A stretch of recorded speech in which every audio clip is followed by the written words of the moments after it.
Hi, everyone. Hello again. In Fred Franz, the chapter Credentials and Cause in Crisis for Conscience, page 20, he's reached a new subhead, Circumstances and Consequences, based on We Cannot But Speak of What We Have Seen and Heard, Acts 4:20 in the Revised Standard Version. Ray and Cynthia have just got married and they're about to move to Brooklyn. What I saw, heard, and experienced during the next 15 years had a great impact on me. Whether the reaction of the reader will coincide with mine, I have no way of knowing. But one thing is certain, and that is that no one could understand what brought me to a crisis situation without knowing these developments. The proverb is apt. When anyone is replying to a matter before he hears it, that is foolishness on his part and a humiliation. That's Proverbs 18, verse 13. The year before the war in the Dominican Republic and following an attack of dengue fever, which left my nerve endings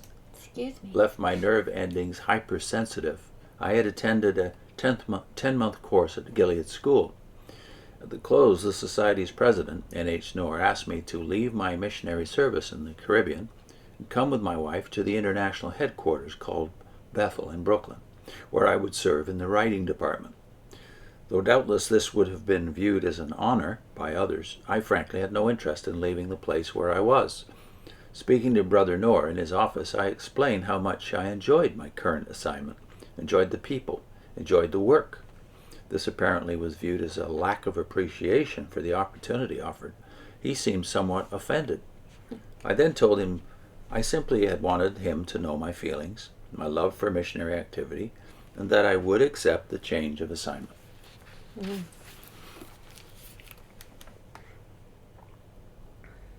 A few months after our arrival, and after I had done some work in writing, President Knorr showed me into an office containing a table piled high with stacks of typed papers, and asked me to undertake the development of a Bible dictionary. The papers were the result of assignments that had been parceled out to 250 men around the world. Those assignments, however, were generally made on the basis of their organizational position as branch office personnel, factory overseers, and so forth. Few of the men had writing experience, and fewer still had either the experience, the time, or the library facilities for doing research.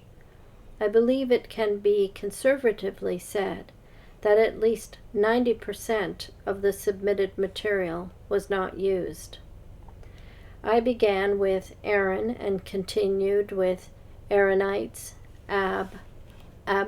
Abaddon, and so on. But the impracticality of one writer undertaking the task soon became obvious. First, a director of the Watchtower Society, Lyman Swingle, was assigned. Shortly thereafter, Edward Dunlap, the registrar of Gilead School, was also assigned. Eventually, Reinhard Linktat and John Wiskchuk, sorry if I say these wrong, of the service and writing departments, respectively, joined the project group. Others shared intermittently for varying periods, but the 5 persons mentioned carried the project through until the 1696-page reference work called Aid to Bible Understanding was completed 5 years later.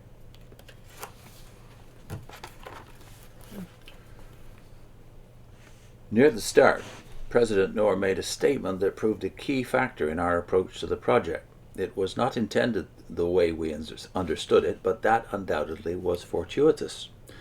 Talking to those of us then assigned, he said, "We just want to present what the Bible says. There's no need to look up everything in the Society's publications."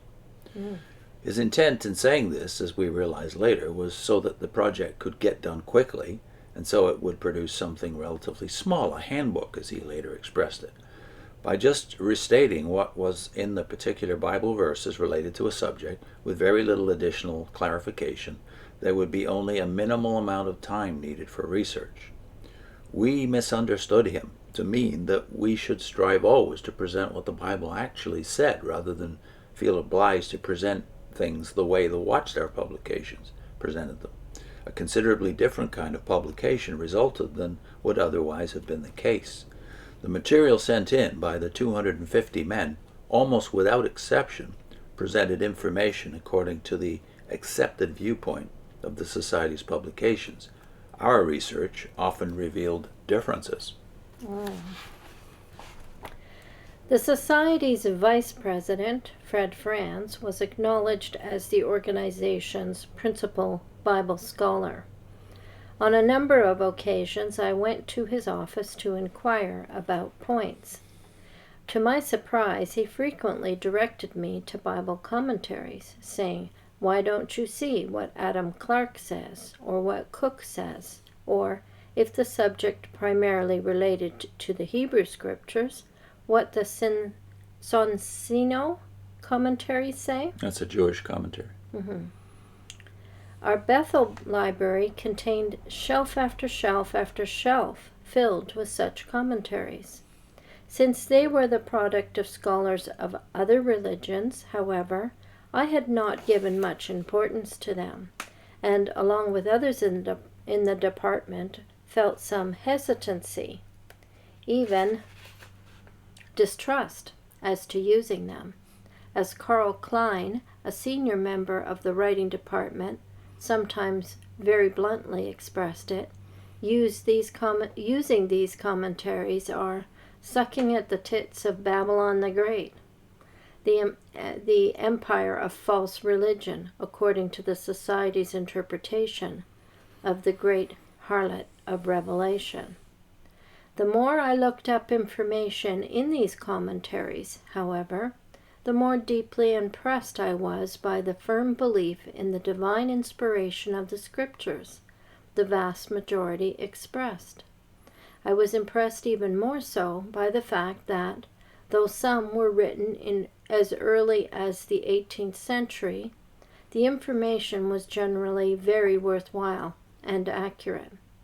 I could not help but compare this with our own publications, which, often within a few years, became out of date and ceased to be published. It was not that I felt these commentaries to be without error, by any means, but the good certainly seemed to outweigh the occasional points I felt to be mistaken. Yeah, we came to the, or I should say I came through a similar route to my doubts, ultimately, about the Society being uniquely used of God. Ray came through commentaries and biblical reference books.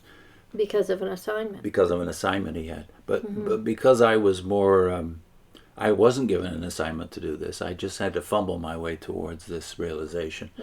I was of the mind that it was okay if I picked up books by other people about archaeology, about ancient history, about religion in general, even a bit of theology. But I think I only had one or two Bible commentaries. So I drew the line there. I'm not going to go to their commentaries. It was more apologetic stuff you were looking for, Exactly, to confirm what you already believed as a Sure. witness.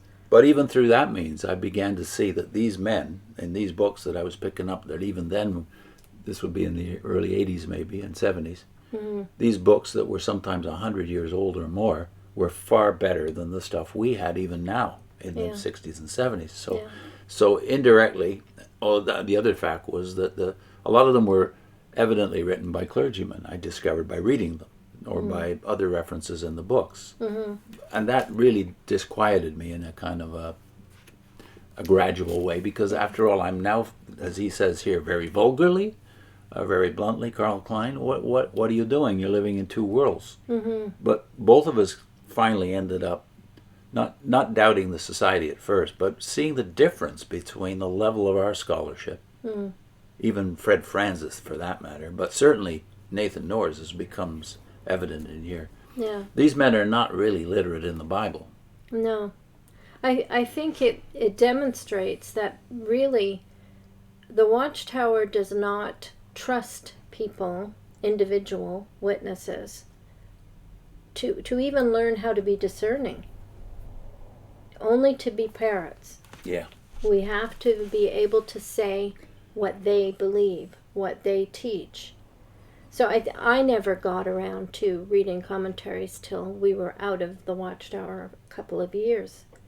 So that suspicion stuck with me for quite a while. Which is obvious here on the turn of the page, right? Yeah. He and the other members of the committee are wondering how can we do this? I distrusted them because I still had that in my head that they were not to be trusted. But when I did get around to reading some commentaries, what I noticed was the tone was very different than what I was used to. Yeah. There was a measure of humility in the men who were writing the commentaries, in that they weren't stating things so dogmatically. They were presenting you with what they saw in the text. They really stuck to the text, verse by verse. So sticking to the text, they just tell you what it says and maybe some background information. So you see the context clearly that way. Yeah. But there was never this is how you must understand it, this is what it means, and, it's through us. There was not a lot of talk about us or even who the writer was. No grabbing after loyalty to me. Yeah. That's the difference if you're in the world of academia. That's what they're used to. They're used to interacting with other scholars. Yeah. We are not. We have the truth. So I think in a roundabout way then God was using the Watchtower's own library, and later on he gets into the fact they were sent outside to get books from But even that they had the libraries of New York. These commentaries in the library would have been a surprise to me.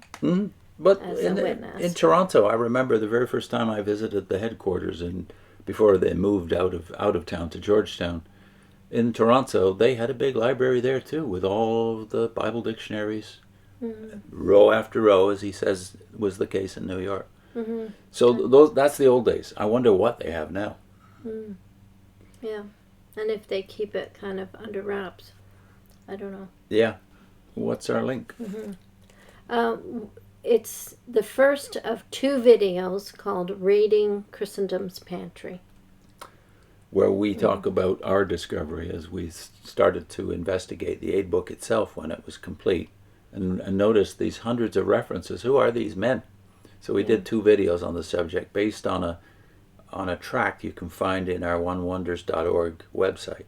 If you looked at the PDF section, it's called Raiding Christendom's Pantry. So I'll put the first of those 2 videos up for you. Good. See you soon.